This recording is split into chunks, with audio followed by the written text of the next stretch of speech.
माता सरस्वती और कालिदासंकर कहानी।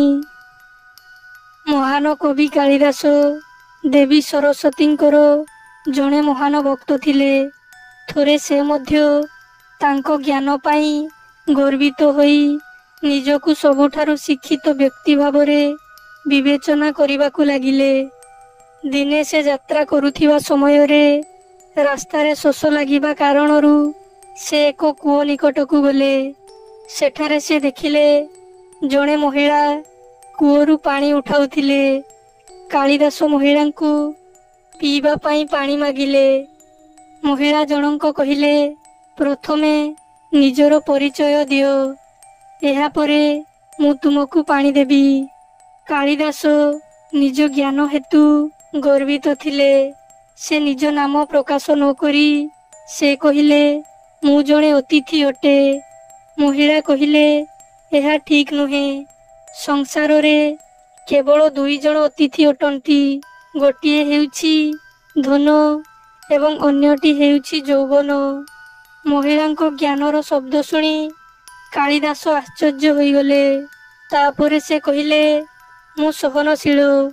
महिला कहिले, एहा मध्य सठिक उत्तर नुहे। एही दुनिया रे केवल दुई जण सहनशील अटंती।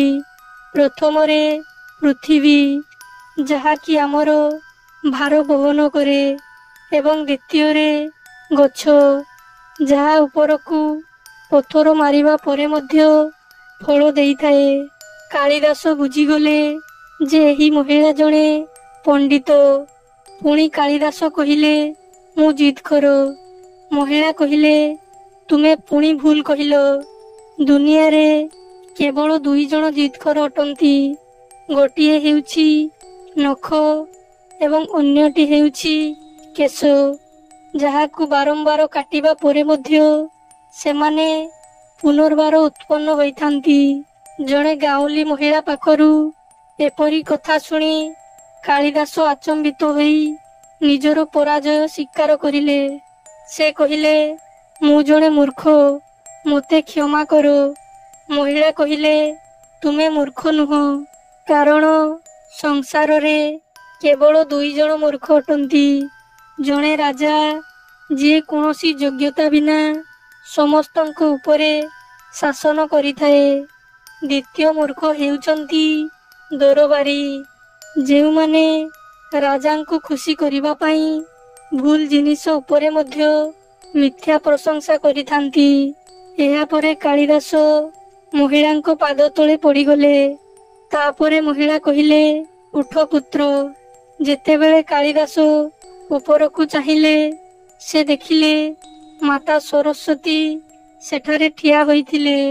देवी सरस्वती कालिदासंकु कहिले, तुमे तुमर ज्ञान पाई गर्वित होई जाइछ एवं मोर भक्त एही मंदरू दूरेई रहिबा उचित। सेथिपाई मु तुमर गर्वकु भांगिबा पाई एपरी रूप धारण करिथिली।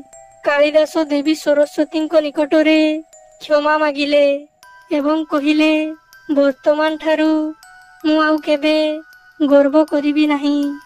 शिक्षा, निज पाखरे जेते ज्ञान धन संपत्ति टंका पैसा थिले मध्य सेथि प्रति गर्व करिबा उचित नुहे।